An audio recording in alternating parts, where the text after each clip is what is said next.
On February 10th, 2023, episode 5 of The Last of Us, Endure and Survive, aired on HBO Max. The episode was a special one for the deaf community, especially the Black deaf community, due to the fact that the character Sam is played by 10-year-old Black deaf actor and hockey player Keivonn Woodard. In The Last of Us game, which originally came out in 2013, in June, Sam is a hearing boy.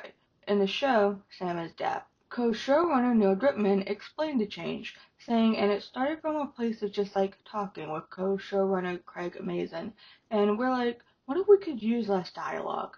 That kind of constraint led to really interesting storytelling decisions that I would say in some ways made that sequence with Sam and Henry more impactful than it is in the game.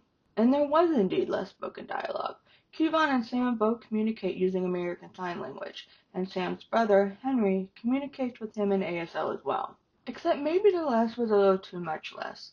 What we see in the episode is a lot of dinner table syndrome, a phrase used to describe when one deaf person is surrounded by hearing people who don't efficiently communicate with said deaf person, usually because they don't know sign language, whereas the deaf person does. But here it's a little different. Henry does know ASL, and Sam is often left out of the majority of the group conversation. Ellie, Joel, Henry, and Sam will sit in a room and talk about what's happening, but Sam is left out because Henry doesn't interpret most of what's being said. He doesn't even really simcom the conversation he's making himself.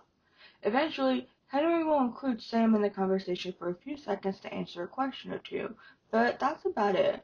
They go right back to doing dinner table syndrome. I would have liked to see Sam be more involved in conversation. I'm sure he would have liked to be, but it's hard to do so when you're not really being given the chance. Yes, he's very young, but this is a situation you can't really be shielded from. I would have liked to see a little more of Sam's point of view. If you want to make a big change to a character, putting it to good use is the way to go rather than wasting it. It's very Henry heavy, and I understand why. He's the older brother. He's taking care of his little brother. Sam didn't need to be deaf in the show any more than he needed to be hearing in the game.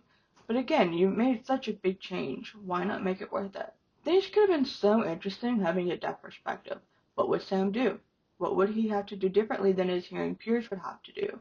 What would his surroundings be like versus the hearing perspective? We don't really get to see that at all, and I think that would have been a nice addition. I just don't think they really met their end goal here. It's not the end-all be-all for me. The fact that we don't have all this extra stuff doesn't make me outraged. Yes, I unfortunately feel like I have to make a disclaimer since every marginalized group seems to be called angry for having some sort of criticism on how we're treated, etc. But if you're going to use us, do something with us. Having deaf representation is great, but at the same time, it's not always so nice if it's not for something. Yes, we want deaf roles and characters who are just there to be there, living the same ordinary life as everybody else, not necessarily making deafness such a huge deal. But in something like this, where that would be a big deal, we would like to see that. Save the nothing or ordinary for your average sitcom. You had one episode for Sam. Make it count. All in all, I did enjoy the episode for what it was. Sam's death scene in the show is just as emotional as it was in the game. The scene from when the truck fell into the sinkhole and onward had me on the edge of my seat screaming at the TV the entire time. Unfortunately, I haven't seen the rest of the season yet. I probably should get on that soon.